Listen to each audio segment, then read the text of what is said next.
Hola familia, buenos días. Bienvenidos a los que nos acompañan por primera vez. Es un gusto poder verlos. Veo varias caras nuevas, así que gracias a Dios por sus vidas, porque nos acompañan. Me presento, mi nombre es Eli Cázares, soy uno de los dos pastores de la iglesia Doxa. Por allá no lo veo, pero anda el pastor Julio. Nosotros como iglesia creemos, ahí está, miren, nosotros creemos en la pluralidad de ancianos. ¿Qué significa eso? Que nosotros creemos que bíblicamente es mucho mejor, es más sano, es también sabio tener más de un pastor en la iglesia. Así que bienvenidos a los que nos acompañan y también a los que somos de casa igual. También saben que los quiero, así que vamos a meditar en la palabra de Dios. Quiero invitarte a que abras tu Biblia, por favor, en Hechos, capítulo 24. Hechos 24. Quiero advertirte un poco que hoy nos toca ver un pasaje un poco largo. Hoy vamos a ver todo Hechos 24 y la mitad de Hechos 25. Como saben, estamos ya en la recta final para terminar la serie de Hechos que nos ha tomado más de un año y estamos a prácticamente 5 sermones de terminar la serie. Entonces quiero animarte que no te pierdas estos últimos sermones para que así como comenzamos podamos concluir de manera correcta. Déjame orar. Y te pido que ores junto conmigo pidiendo la sabiduría del Señor. La razón por la que nosotros oramos, lo trato de decir constantemente, es porque dependemos de Dios para poder comprender su palabra. Por esa razón quiero invitarte a que inclines tu rostro. Padre, gracias en esta mañana, Señor, por la oportunidad que nos das de reunirnos como familia, como pueblo, como tu congregación, Señor, para cantarte, adorarte, exaltar tu nombre, pero también para escuchar tu palabra. Ayúdanos, Señor, y especialmente ayúdame a mí, Señor. Ayuda a este siervo inútil, Señor, que tratará de llevar tu gloriosa palabra a los oídos de mis hermanos, Señor. Por favor, habla tú a través de mi vida. Y aún, Señor, habla tú a pesar de mí. Te pido, por favor, Señor, por este tiempo. En Cristo Jesús oramos. Amén. Antes de leer el pasaje o de ir de lleno al pasaje, familia, quiero pedirte que prestes atención a la pantalla y quiero que veas conmigo este video introductorio que tiene que ver con lo que vamos a hablar en esta semana. Es un video de 5 minutos. Es un poquito... Bueno, hubiera dicho largo, pero en Facebook y en Instagram tú ves videos de 20 minutos. Entonces no, retiro lo dicho, no es tan largo, pero presta atención al video, por favor. Este es un buen recordatorio para nosotros como creyentes de saber cuán privilegiados somos.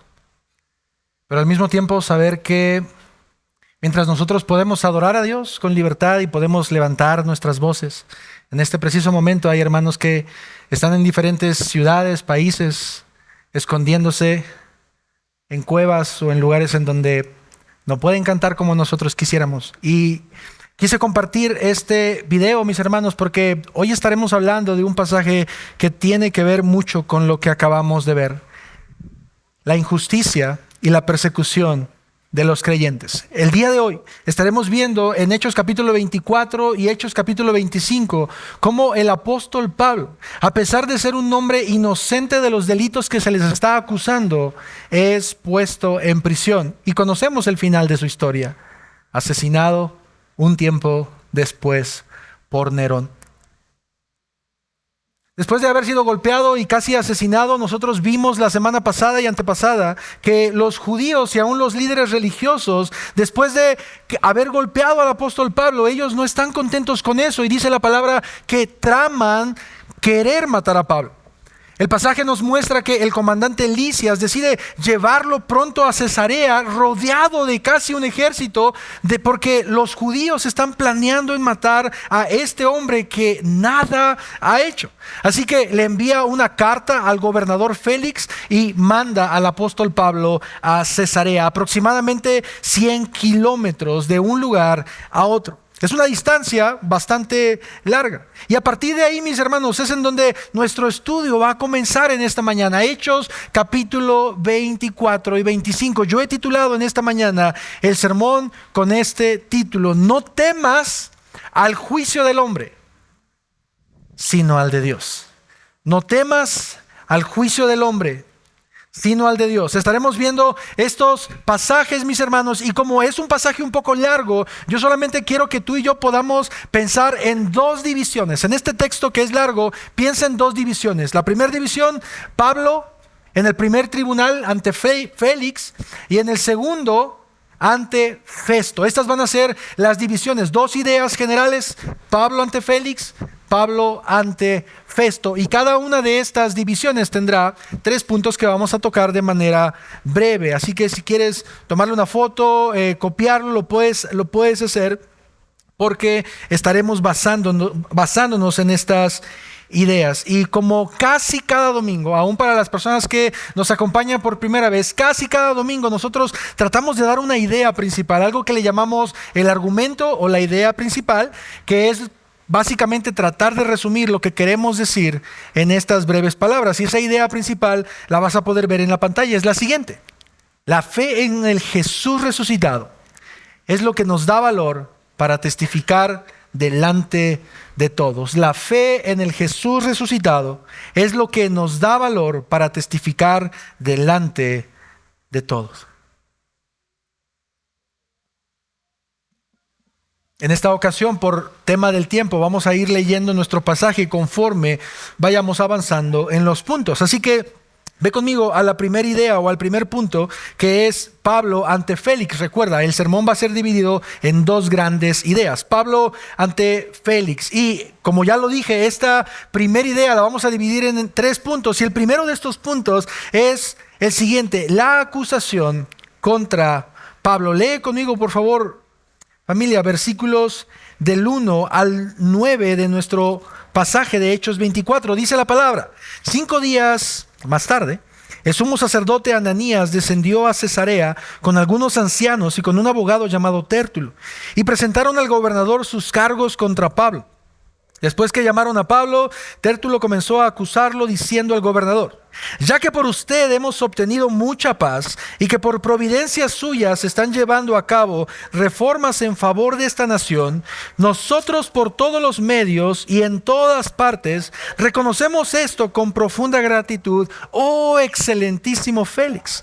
Pero para no molestarlo más, le suplico que con su habitual bondad nos conceda una breve audiencia, pues hemos descubierto que este hombre es verdaderamente una plaga y que provoca disensiones entre todos los judíos por el mundo entero, y es líder de la secta de los nazarenos. Hasta trató de profanar el templo. Entonces lo arrestamos y quisimos juzgarlo conforme a nuestra ley. Pero interviniendo el comandante Lisias con gran violencia, lo quitó dentro de nuestras manos, mandando a sus acusadores que vinieran a usted. Si usted mismo lo interroga sobre todo lo que he dicho, podrá confirmar las cosas de las que lo acusamos. Los judíos se unieron también a la acusación, asegurando que efectivamente así era todo. Mis hermanos, quiero que podamos ver en esta primer escena o en esta primera idea general que el apóstol Pablo humanamente está en graves problemas. Desde capítulos anteriores hemos visto que este hombre ha sido golpeado, ha sido encarcelado, estaba a punto de ser azotado aún siendo ciudadano romano. Incluso los mismos judíos, su propio pueblo, trata de matarlo, y este hombre, ayudado, claro, por la providencia de Dios, le da a conocer al comandante Lisias que esto iba a suceder. Por eso el comandante lo manda hasta ese lugar. Después de que Pablo llega a Cesarea, dice la palabra que él está delante de Félix, pero Félix no quiere escucharlo sino hasta que lleguen sus acusadores. Y por eso es que nuestro pasaje comienza diciendo esto: 5 días después. ¿5 días de qué? 5 días después de que Pablo llega a Cesarea, llegan los líderes religiosos. Llega el sumo sacerdote. Piensen esto como el mandamás, el mero de los líderes religiosos de Jerusalén. Llega a Cesarea junto con algunos ancianos y con un abogado llamado Tértulo. Y quiero que en este primer punto, de manera breve, familia, podamos ver dos cosas muy rápidamente. En primer lugar, y seguramente te diste cuenta si eres observador, en primer lugar, podemos ver una adulación de parte del abogado. ¿Te diste cuenta, cierto? En el pasaje. Mira cómo este hombre comienza a adular al gobernador con tal de quedar bien, de los versículos 4 en adelante o incluso antes. Ahora, algo importante, cabe destacar que los historiadores de hecho mencionan que el gobierno de Félix, a quien se le está adulando, en realidad no era un gobierno tan bueno como digno de adulación. En realidad podemos ver por la historia y de hecho en el mismo pasaje que el gobierno de Félix fue un gobierno corrupto y de poca eficiencia para el pueblo judío. Y de hecho lo vamos a ver más adelante. Pero Tértulo usa algunas expresiones lisonjeras, es decir, expresiones que adulan a alguien. Y él comienza a decir cosas como, ya que por usted hemos obtenido paz, por su providencia, fíjense la forma en cómo él habla, por su providencia han sucedido cosas a nuestro favor.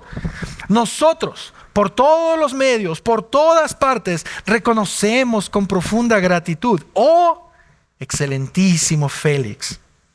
Y las adulaciones continúan.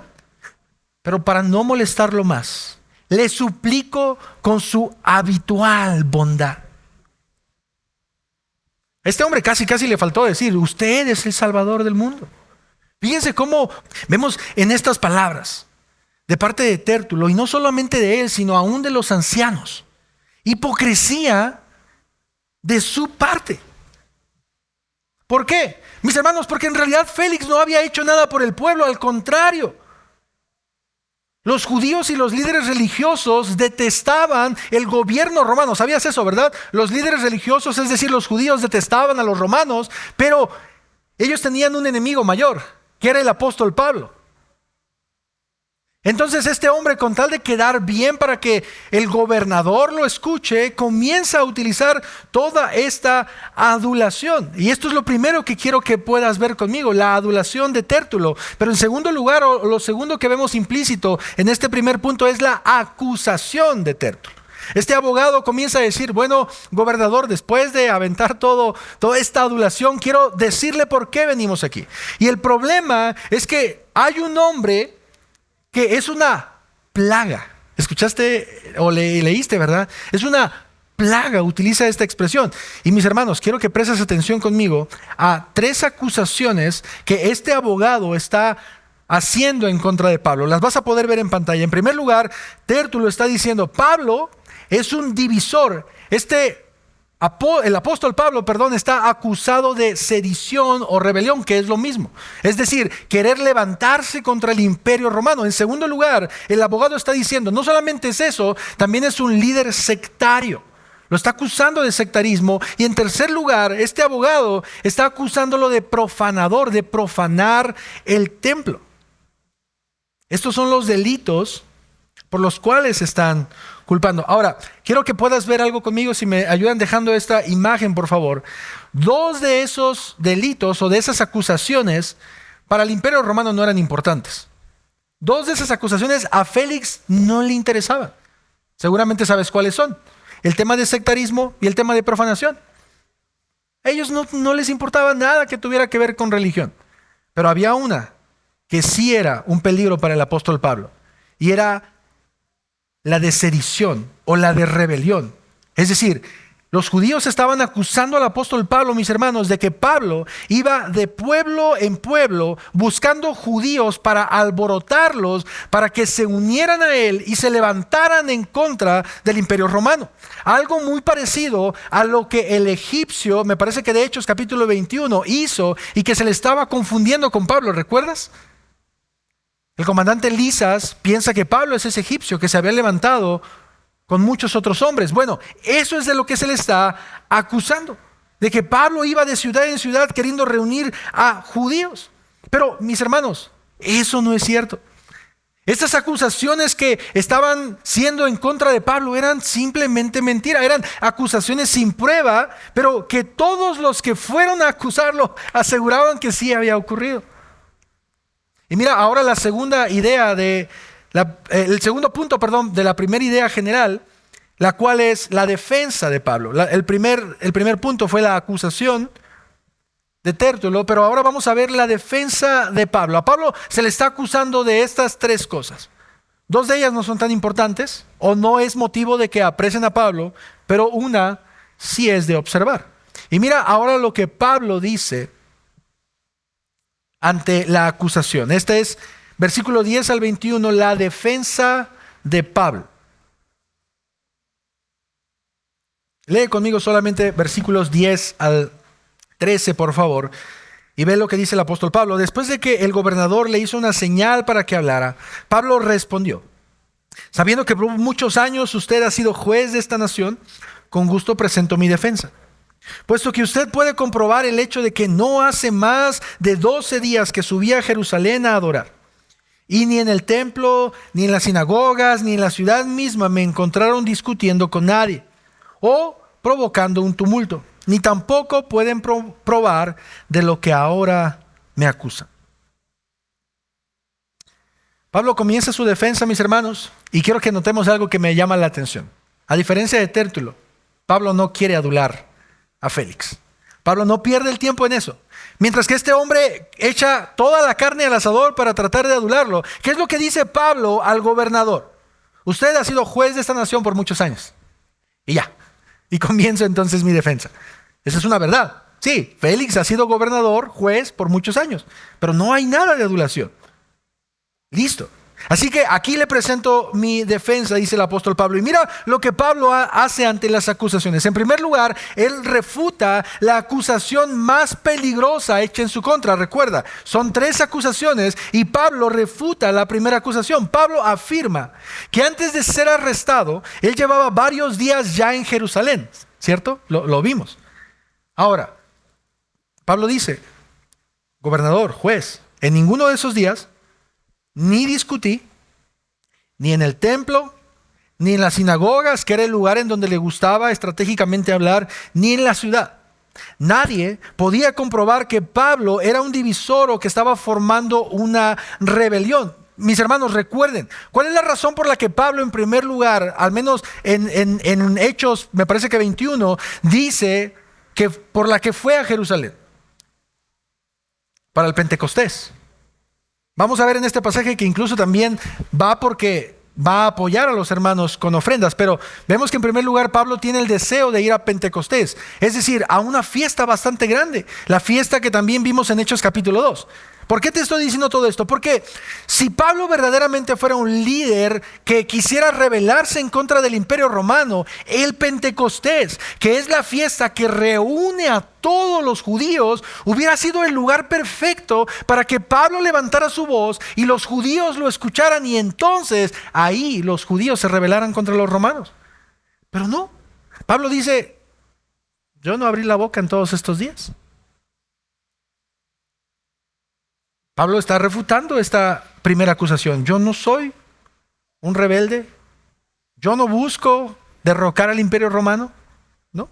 Y en segundo lugar, versículo 14 en adelante, Pablo refuta la acusación de que es un líder sectario. Recuerda, primero se le acusa de un divisor, de un rebelde, pero también se le acusa de un líder sectario. Y mira lo que dice Pablo del versículo 14 al versículo 15. Pero esto admito ante usted, que según el camino que ellos llaman secta, recuerda que el camino es aquí un sinónimo del cristianismo, yo sirvo al Dios de nuestros padres, creyendo todo lo que es conforme a la ley y lo que está escrito en los profetas, teniendo la misma esperanza en Dios que ¿quién? Que estos también abrigan, de que ciertamente habrá una resurrección tanto de los justos como de los muertos. Mis hermanos, ¿qué estamos viendo en estos versículos?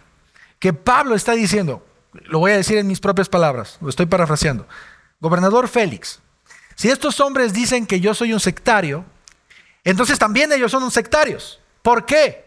Porque estamos sirviendo al mismo Dios. Creemos en el mismo Dios de nuestros padres. Obedecemos la ley, obedecemos a los profetas. Casi me imagino al apóstol Pablo diciendo, ¿verdad?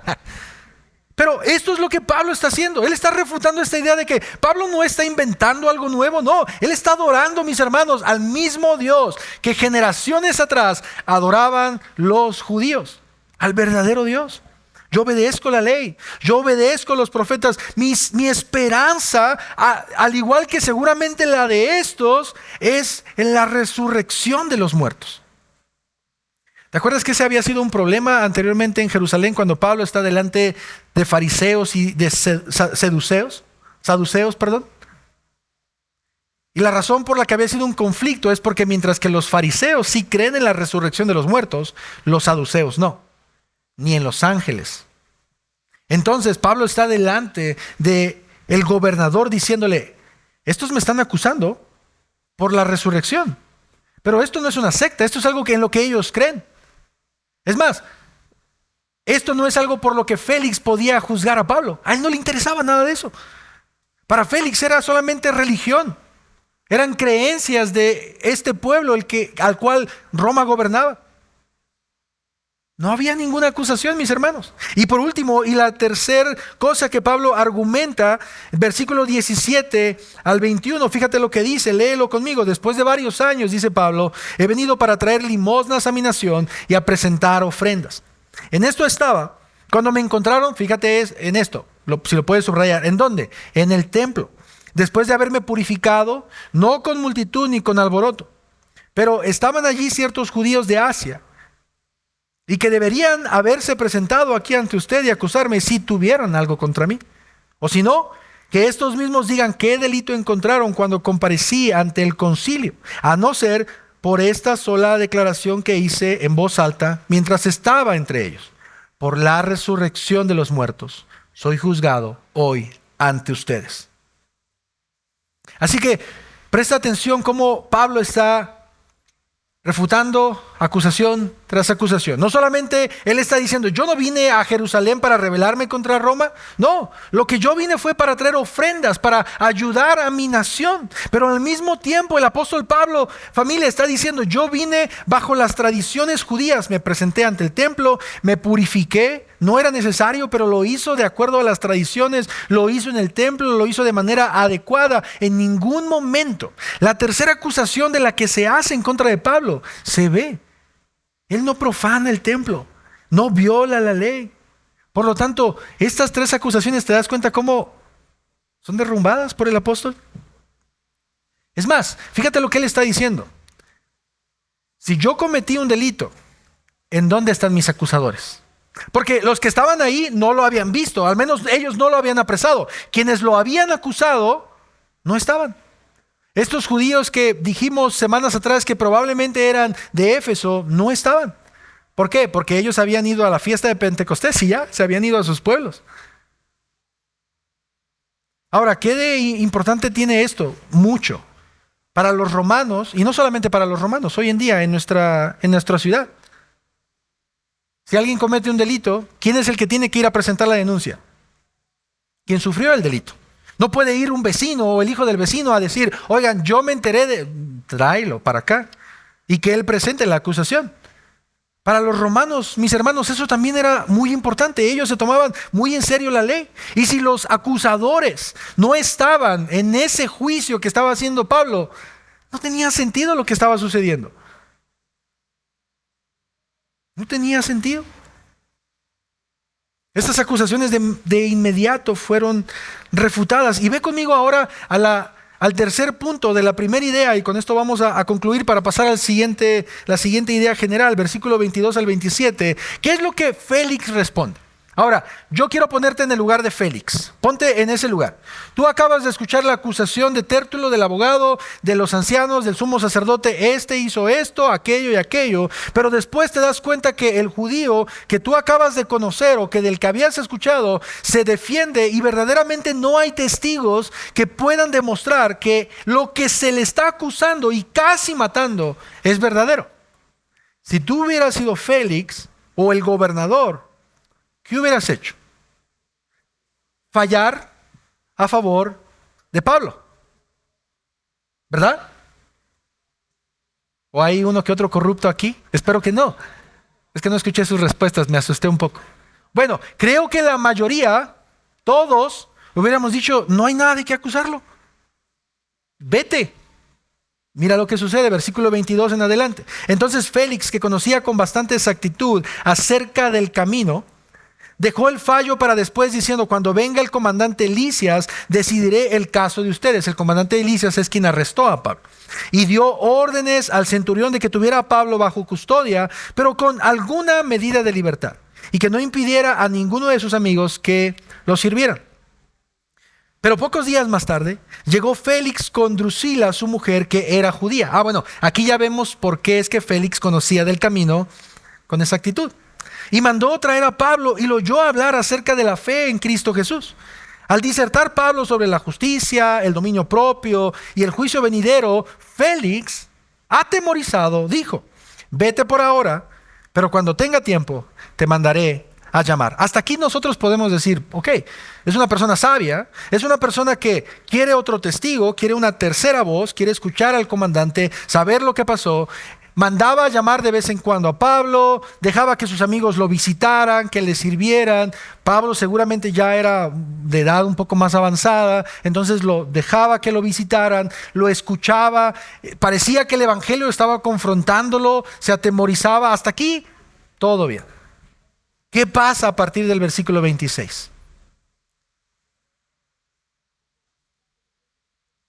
Al mismo tiempo, tenía esperanza de que Pablo le diera dinero. Por eso acostumbraba a llamarlo con frecuencia y conversar con él. Pero transcurrido 2 días, 2 meses, 2 años, 2 años, Porcio Festo llegó como sucesor de Félix. Y deseando hacer un favor a los judíos, Félix dejó preso a Pablo. Ahorita vamos a tocar el tema de Festo, pero estamos en Félix. Este hombre que parecía que estaba haciendo las cosas bien, que quería escuchar del evangelio, que le daba algunos favores al apóstol Pablo, ahora vemos que actúa tristemente de una manera bastante común a un gobernador o a alguien en el poder. El pasaje nos dice que Félix conocía muy bien sobre el cristianismo, y es muy probable que lo conocía por su esposa, que era judía. Decide posponer su decisión, pudiendo él, con la autoridad de Roma que tenía, decir: este hombre no ha hecho nada, ¿por qué lo están juzgando? Queda libre. Pero no. Este hombre comienza a escuchar a Pablo, parece que está interesado en el evangelio, se atemoriza de algunas cosas, son expuestos al evangelio. Pero mis hermanos, a pesar de haber sido confrontado con él en varias ocasiones, este hombre busca, en lugar de actuar bajo la verdad y liberar a Pablo, dice el pasaje, que busca obtener un beneficio. Presta atención cómo Félix busca ser sobornado por Pablo y que éste le diera dinero para salir en libertad. O al menos, no nos dice el pasaje, pero o tal vez tener algunos beneficios dentro de la cárcel. Qué increíble, mis hermanos, cómo la vida del gobernador Félix de algún modo nos recuerda mucho a la vida de Judas, uno de los discípulos del Señor. Ellos estaban constantemente escuchando la verdad, conocían la verdad. Ellos habían experimentado muchas cosas al lado de Jesús, pero al igual que Félix, Judas decide buscar su propio beneficio en lugar de seguir la verdad. Y sabes, esto sin duda creo que nos enseña algo importante. Nos enseña que habrá personas muy parecidas a Judas y a Félix. Escucharán la verdad, serán confrontados con ella, tendrán temor, sí, de algo que ellos escuchen, pero al final del día, tristemente, ellos preferirán seguir la mentira y rechazar la verdad. Te digo algo, que Dios libre nuestros corazones de que tú y yo seamos de esta manera. Que Dios libre nuestros corazones, que nosotros querramos obtener un beneficio, ya sea del cristianismo o de las otras personas. Porque si tú trabajas en un puesto de poder, alguien que esté por debajo tuyo, si tú eres jefe de alguien, si tú mandas a alguien, si tú controlas dinero de algún modo, que Dios cuide tu corazón y el mío de querer corrompernos por querer sacar un beneficio a costa de la verdad del evangelio. Si tú eres una persona que tiene gente bajo su cargo y los tratas mal, o tratas de robarles horas extras sin pagarles, que Dios te muestre que estás pecando, mis hermanos. Félix era un mal gobernador que se dejaba sobornar. Por esa razón las adulaciones de Tértulo nada que ver. Tristemente, mis hermanos, nosotros como mexicanos estamos muy acostumbrados a este tipo de gobierno. Es el pan de cada día en nuestro país. Quien tenga dinero es quien manda. Hemos escuchado tantas historias. No importa lo que hayas hecho, si eres capaz de sobornar, eres libre. Quien tiene el dinero, tiene el poder. En el tiempo de Pablo y aún en el nuestro, la expresión el que nada debe, nada teme, era solo una ilusión. Porque el corrupto y el delincuente en muchas ocasiones eran los que controlaban todo, como hoy en día. ¿Sabes? Y este sermón no es un sermón acerca de política, pero sí es un sermón que habla de gobierno. Y te digo algo antes de terminar con este punto. Mis hermanos, si tú al igual que yo estás asqueado de este tipo de situaciones, y si tú al igual que yo estás harto de ver o de escuchar tanta injusticia en nuestro país, en donde el delincuente sale libre y el inocente está en la cárcel o escondido, en donde todo el tiempo hay secuestros, robos, estafas, asesinatos, estados en donde el narco gobierna y la policía no puede o no quiere hacer nada. Quiero recordarte esto, porque esta es nuestra esperanza. Estas personas pueden estarse librando de un juicio y un castigo en esta tierra. Y lo pueden hacer durante muchos años y aún toda su vida. Pero no van a lograr librarse del juicio de Dios. Y nosotros no debemos temer al juicio del hombre, sino al de Dios. Y en esta primer historia, o en esta primer idea general, mis hermanos, vemos a un inocente tras las rejas, mientras que los corruptos están en el poder. Pero sabes, esto no era para siempre. Pablo en 2 ocasiones en este pasaje comienza a decir, yo tengo una esperanza, y esta esperanza está en la resurrección, tanto de los justos como de los injustos. Es decir, nadie se escapa de lo que Dios hará con cada persona. Mira cómo termina nuestro primer punto de los dos que veremos. Félix es relegado de su cargo. El pasaje no lo dice, pero quiero pensar yo que por mala administración, mal gobierno. Y mira lo que dice el versículo 27. Pero transcurridos 2 años, Porcio Festo llegó como sucesor de Félix. Y deseando hacer un favor a los judíos, Félix dejó preso a Pablo. Así termina nuestra historia. Este hombre corrupto que quería dinero de parte de Pablo no lo logró. Lo dejó 2 años en la cárcel, a un inocente que nada había hecho, pero con tal de agradar a los judíos, decide hacerlo. Y ve cómo ahora comienza nuestra segunda idea general, que es Pablo ante Festo. ¿Recuerdas? La primera idea era simple: Pablo ante Félix, el primer gobernador, y ahora Pablo ante Festo.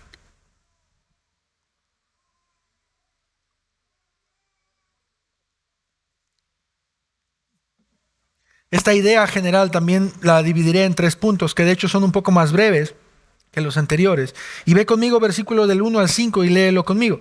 Esta primera idea yo la titulé: los judíos quieren matar a Pablo. Versículo 1.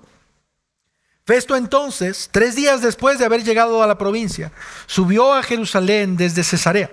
Y los principales sacerdotes y los judíos más influyentes le presentaron acusaciones contra Pablo e insistían con Festo, pidiéndole el favor de que hiciera traer a Pablo a Jerusalén, preparando ellos al mismo tiempo una emboscada para matarlo en el camino. Pero Festo respondió que Pablo estaba bajo custodia en Cesarea y que en breve él mismo saldría para allá. Por tanto dijo, que los más influyentes de ustedes vayan allá conmigo, y si hay algo malo en el hombre, que lo acusen. Mis hermanos, en este primer punto de la segunda división, y de hecho en los siguientes puntos que veremos, vemos cosas demasiado parecidas a lo que ya ha ocurrido en capítulos anteriores, y de hecho de lo que acabamos de ver. Solo que hay una diferencia. Hay un nuevo gobernador, hay un nuevo mandamás en el pueblo. Hay alguien nuevo que no conoce a Pablo y que como gobernador tendrá que conocer más la situación para tomar una decisión. Félix ya no está. Este gobernador corrupto No se encuentra más. Y parece ser que el texto nos está mostrando que este nuevo gobernador de algún modo no quiere tener problemas con los judíos. Y por esa razón, y casi inmediatamente que llega a Cesarea, dice la palabra, sube a Jerusalén. Ahora, recuerda, cuando escuchamos estas expresiones de sube, baja o va a Cesarea, para nosotros debemos entender, mis hermanos, son 100 kilómetros. A caballo, 100 kilómetros aproximadamente son de aquí a Pachuca, son 106 kilómetros me parece, a caballo. O sea, no es como que voy aquí a la esquina, no, es un buen tiempo. Y Festo decide actuar rápido, porque lo que menos quiere él como gobernador es tener problemas con los judíos y sobre todo con los líderes religiosos. ¿Por qué? Porque si tiene problemas con los líderes religiosos, probablemente tendrá problemas con todo el pueblo. Pero mis hermanos, presta atención a esta primer división. Han pasado 2 años. 2 años desde que Pablo está en la cárcel, con injusticias. Él no tenía por qué estar ahí. 2 años en los que a los ojos de estos hombres, la plaga que venía regándose en todo el mundo se ha detenido. O al menos eso pudieron haber pensado. Pero eso no fue suficiente para ellos. Pablo estaba en la cárcel, pero los líderes religiosos no estaban conformes con eso. Llega Festo a Cesarea, se da cuenta del problema de que Pablo está en la cárcel, va a Jerusalén, habla con los líderes religiosos y los líderes religiosos le piden a Festo que suba a Pablo, pero no para ser juzgado. Bueno, ellos dicen que sí, pero no para eso. Estos hombres de nueva cuenta están planeando matar al apóstol Pablo. Aquellos hombres que dicen amar a Dios y seguir su ley, están violando demasiadas leyes en estos pasajes. Mira la perversidad de estos hombres, familia, que dicen amar a Dios. Estos hombres que dicen obedecer a Dios. Solo están tramando terminar con la vida del apóstol Pablo. Quiero pensar que para estos hombres, estos 2 años, incluso a pesar de que Pablo estaba en la cárcel, estos hombres estaban constantemente pensando en Pablo. De verdad era un dolor de cabeza para los líderes religiosos. Ellos le piden a Festo que suba a Pablo y Festo dice no. Pablo está en Cesarea y allá será juzgado. Y si quieren que lo juzgue, vayan para allá. Quiero que puedas ver de manera hermosa cómo la soberanía de Dios se sigue mostrando aún a través de este hombre gentil. Festo dice no, que Pablo sea juzgado en Cesarea. Dios está cuidando la vida del apóstol Pablo aún por las manos de este gobernador gentil. Dios está protegiendo a Pablo de las manos de estas personas que desde años atrás querían matarlo. Y aun cuando ellos habían planeado la muerte del apóstol, sus planes quedan frustrados. Esto me recuerda mucho a lo que Job dice en el capítulo 5, versículo 12, que es lo siguiente, acerca de Dios y de los malvados. Job dice en el capítulo 5, Dios frustra las tramas de los astutos para que sus manos no tengan éxito. Y podemos ver esto precisamente aquí, que aun cuando los líderes religiosos querían la cabeza de Pablo, Dios decía, este no es el momento todavía. Así que Pablo será juzgado en Cesarea. Y mira ahora el segundo punto de la segunda idea, versículos 6 al 9. ¿Cuál es esta idea? Festo quiere agradar a los judíos. Esto nos parece bastante común, ¿cierto? Versículo 6. Después de haberse quedado no más de 8 días entre ellos, Festo desciende a Cesarea nuevamente y al día siguiente, fíjate cómo él trata de hacer las cosas rápido, no quiere problemas con los judíos. Y al día siguiente se sentó en el tribunal y ordenó que trajeran a Pablo. Cuando éste llegó, lo rodearon los judíos que habían descendido de Jerusalén, presentando contra él muchas y graves acusaciones, pero que no podían probar. Es decir, mentira tras mentira a estos líderes religiosos, los cuales en su ley, en la Torá, en el Decálogo, dice, no mentirás, no levantarás falso testimonio contra tu prójimo. Y es lo que están haciendo. ¡Qué hipócritas! ¡Qué hipocresía de parte de estos hombres! A ellos ya no les importaba Dios, la verdad. No, ellos querían solamente deshacerse de Pablo a como diera lugar. Y Festo sabía que los judíos no estaban contentos. Por esa razón, después de haber estado unos días, comienza de nueva cuenta el juicio de Pablo. Y la historia se repite de nueva cuenta. Estos hombres presentan acusaciones, no hay pruebas, no hay testigos, no hay nada, no hay fundamentos. Y mira lo que sucede en el versículo 8, familia. Porque de nueva cuenta en este versículo 8 vemos que el apóstol Pablo se defiende una vez más. Y ahora de manera más breve, pero él rápidamente refuta las 3 acusaciones. Mientras Pablo decía en su defensa, no he cometido ningún delito, escucha esto, ni contra qué, ni contra la ley de los judíos, ni contra el templo, ni contra César. ¿Recuerdas cuáles son las 3 acusaciones que habían hecho contra Pablo? Las vas a poder ver en pantalla. Número 1, Pablo es un divisor. 2, Pablo es un líder sectario. 3, Pablo es un profanador. Y Pablo en el versículo 8 rápidamente refuta las 3 acusaciones. No he hecho nada de lo que dicen. Yo no he cometido ningún delito ni contra la ley de los judíos, es decir, contra el sectarismo o de lo que me acusan, ni contra el templo, profanación, ni contra el César, rebelión, sedición. ¿Te das cuenta? Hace lo mismo que hizo 2 años atrás. Una vez más, el apóstol Pablo se defiende de estas falsas acusaciones y niega todo lo que a lo largo de estos 2 años estos hombres han venido queriendo culpar a Pablo.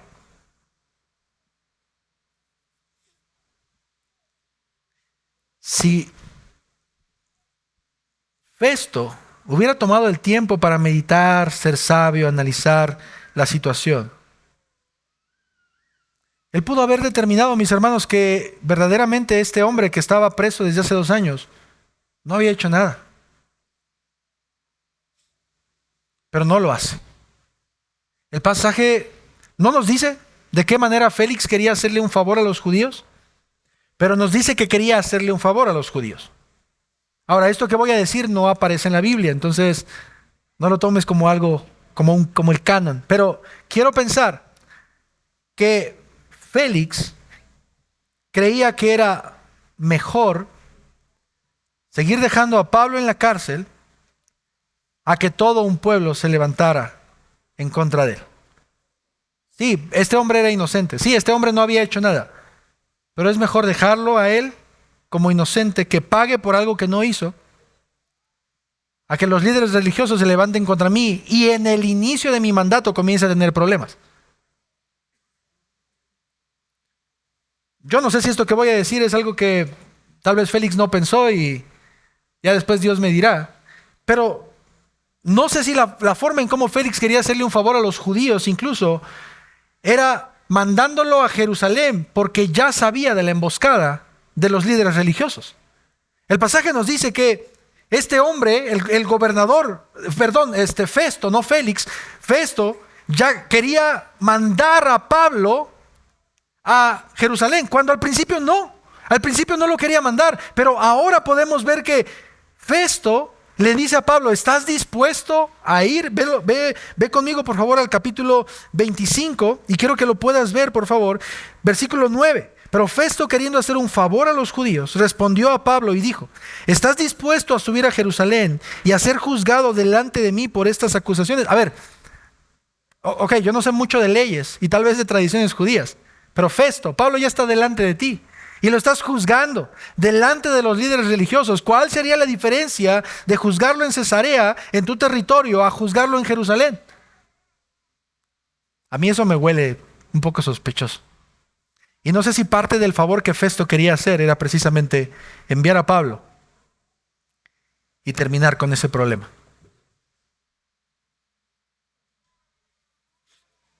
¿Cuál era la diferencia?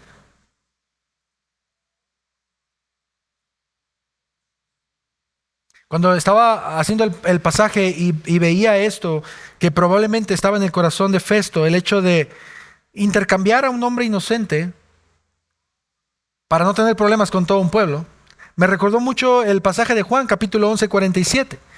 Lo vas a poder ver en pantalla, pero de algún modo es algo parecido, que estos mismos líderes religiosos que estaban ahorita, lo platicaron cuando fue el momento en que iban a asesinar a Jesús. Juan 11:47 dice, entonces los principales sacerdotes y los fariseos convocaron un concilio y decían, ¿qué hacemos? Porque este hombre, hablando de Jesús, hace muchas señales. Si lo dejamos seguir así, todos van a creer en él. Y los romanos vendrán y nos quitarán nuestro lugar y nuestra nación. Subraya eso si quieres, esto es importante. Versículo 49. Pero uno de ellos, Caifás, que era el sumo sacerdote de ese año, les dijo: ustedes no saben nada. No tienen en cuenta que les es más conveniente que un hombre muera por el pueblo y no que toda la nación perezca.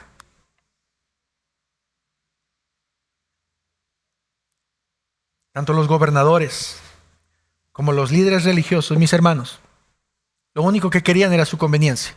Festo estaba buscando apaciguar las aguas.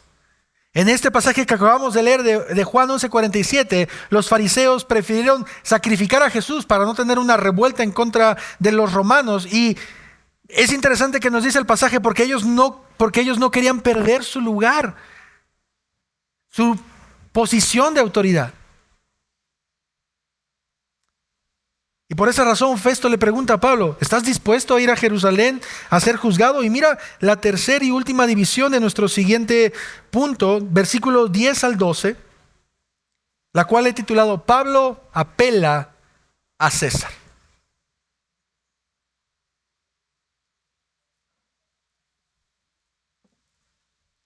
Arriba de un comandante, que es Lisias, hay un gobernador, que antes era Félix y ahora es Festo.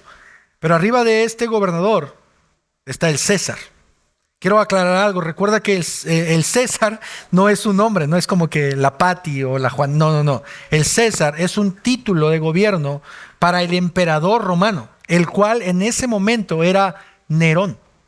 Entonces, cuando escuches esta expresión, el César es la máxima autoridad romana. Versículo 10. Entonces Pablo respondió: ante el tribunal de César estoy, que es donde debo ser juzgado. Ningún agravio he hecho a los judíos, como también usted mismo sabe. Usted muy bien sabe. Si soy, pues, un malhechor y he hecho algo digno de muerte, no rehúso morir. Pero si ninguna de esas cosas de que estos me acusan es verdad, nadie puede entregarme a ellos. Apelo a César. Entonces Festo, habiendo deliberado con el consejo, respondió: a César has apelado, a César irás. Mis hermanos, Festo quiere llevar a Pablo a Jerusalén. Los judíos han tramado un plan para matarlo en el camino.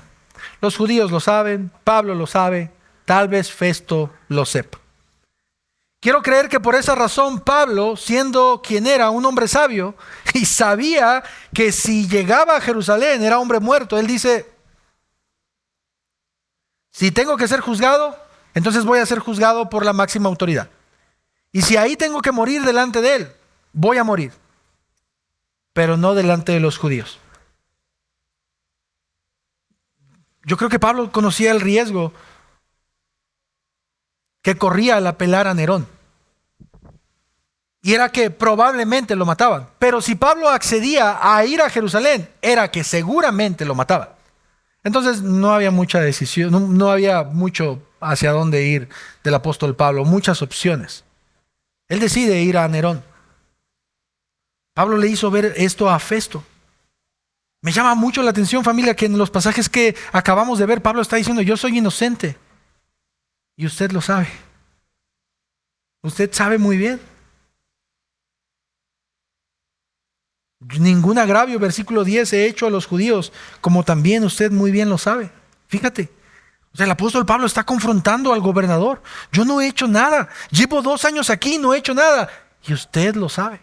Pero de nueva cuenta, mis hermanos, vemos la corrupción en este gobierno en donde no hay temor de parte de Dios. Y no importa lo que haya hecho el apóstol Pablo o no haya hecho, lo importante es que Festo no quería correr ningún problema en su gobierno.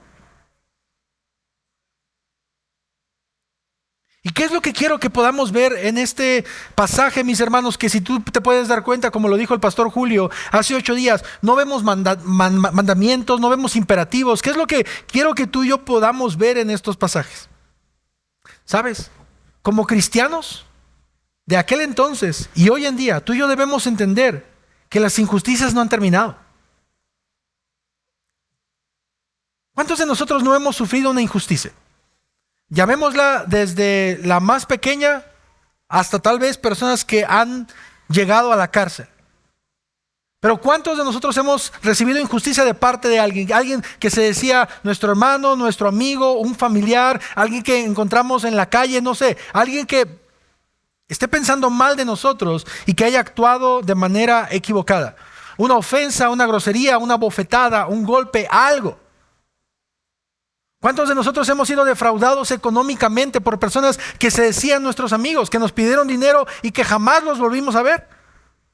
¿Cuántos de nosotros hemos sufrido injusticias de parte de las personas que dicen amarnos y que después sentimos como una puñalada en nuestra espalda porque nos han traicionado?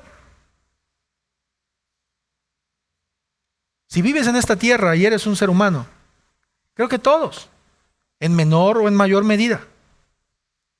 Y te tengo una noticia. Esto no termina. Mientras que vivamos en este mundo caído, pecaminoso, la gente siempre querrá sacar provecho de los demás. En este mundo nos vamos a encontrar a varios Félix, a varios Festos, que querrán siempre un beneficio a una costa de nosotros. Vemos como aún cristianos como el apóstol Pablo, como Pedro, como los apóstoles, aún mismo el hombre más perfecto y el hombre perfecto, santo, justo del mundo experimentó injusticia. Estoy hablando de nuestro Señor Jesús, al que no cometió pecado, al que nunca se equivocó, al que nunca le faltó el respeto a nadie, al que hizo todo bien, sufrió injusticia. ¿Por qué pensamos que nosotros estamos libres de eso? ¿Recuerdas el video que vimos hace unos minutos, cierto? ¿Qué estaban haciendo estas personas? Estaban adorando a Dios. No le estaban haciendo daño a nadie. ¿Sabes? Historias como estas, familia, en donde las personas son asesinadas, encarceladas, suceden todos los días. No por nada nuestro Señor Jesucristo nos dijo, recuerden esto, en este mundo tendrán aflicción. Jesús nunca dijo tal vez. Jesús nunca dijo a lo mejor. Él afirmó, en este mundo tendrán aflicción. Pero tranquilos, dice Jesús, porque yo he vencido al mundo. Y quiero ir cerrando con esto, mis hermanos, porque una de las cosas que yo vi en este video y que de hecho lo relaciono con el pasaje es que la razón por la cual estos hermanos y el apóstol Pablo y muchos otros mártires en la fe pudieron soportar lo que experimentaron fue por una razón. Y Pablo la dice en 2 ocasiones, porque él tiene una esperanza. Él tiene la esperanza de la resurrección de los muertos. Es decir, él no solamente tiene la esperanza de que su Señor y Salvador ha resucitado, también tiene la esperanza de que así como Cristo resucitó, ascendió a los cielos y regresará, así también los que conozcamos a Cristo resucitaremos con Él. Si al día de mañana a ti te inculpan de algo que tú no hiciste y te meten a la cárcel, ¿cuál es tu esperanza? ¿Cuál sería tu esperanza? Además de salir libre, claro. Pero si no es que Cristo te conoce y conoce realmente quién eres y que eres inocente de ese cargo, pero sobre todo, que habrá un día en donde el juez justo juzgará cada acción de cada persona. Si no es esa tu esperanza, mis hermanos, déjame decirte que en medio de la aflicción y de las injusticias, nuestros corazones se van a llenar de amargura. A mí me ha pasado, claro. Sé que a varios de ustedes también, pero a nosotros como pastores, a Julio y a mí, ha habido muchas personas que han actuado injustamente hacia nosotros, que nos han ofendido, que nos han amenazado de golpes.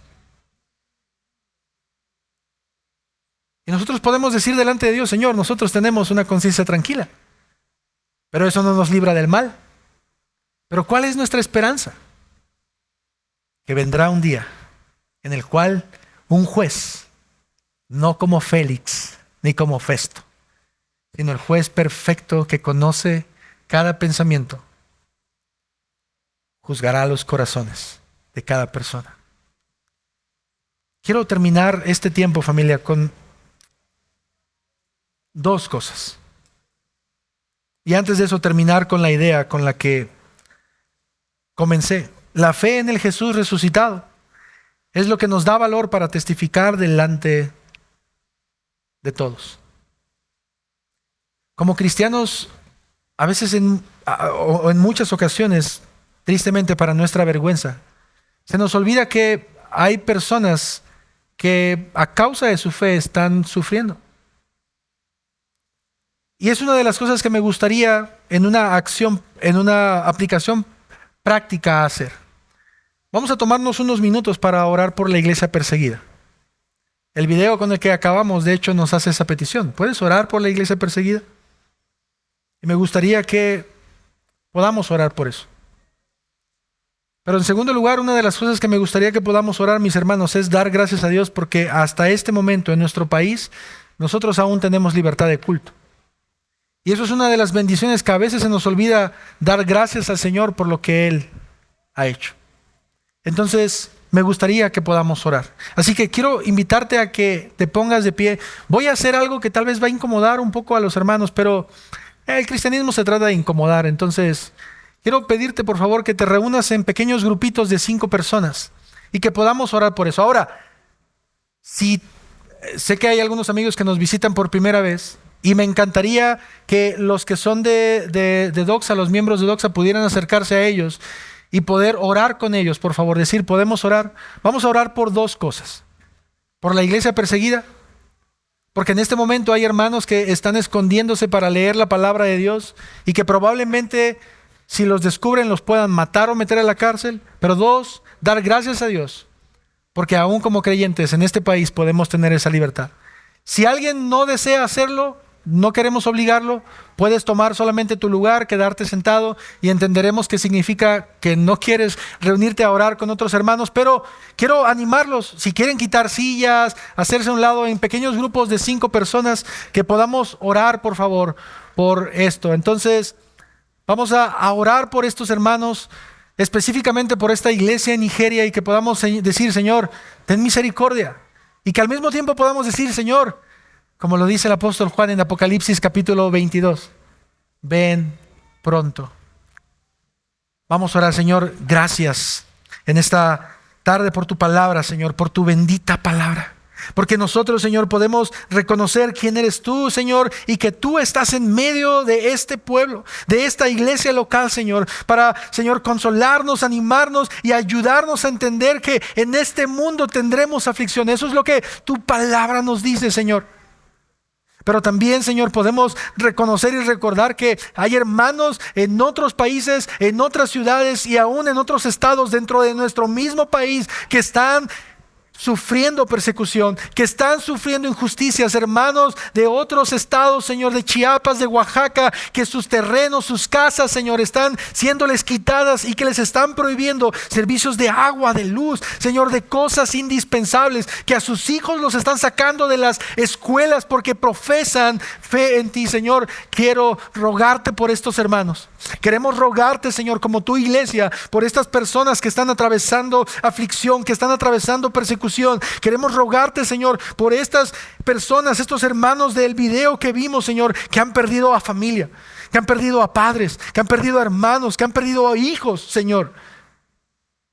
Queremos rogarte por los hermanos que en este mismo momento están en las cárceles. Queremos pedirte por ellos, Señor, ten misericordia.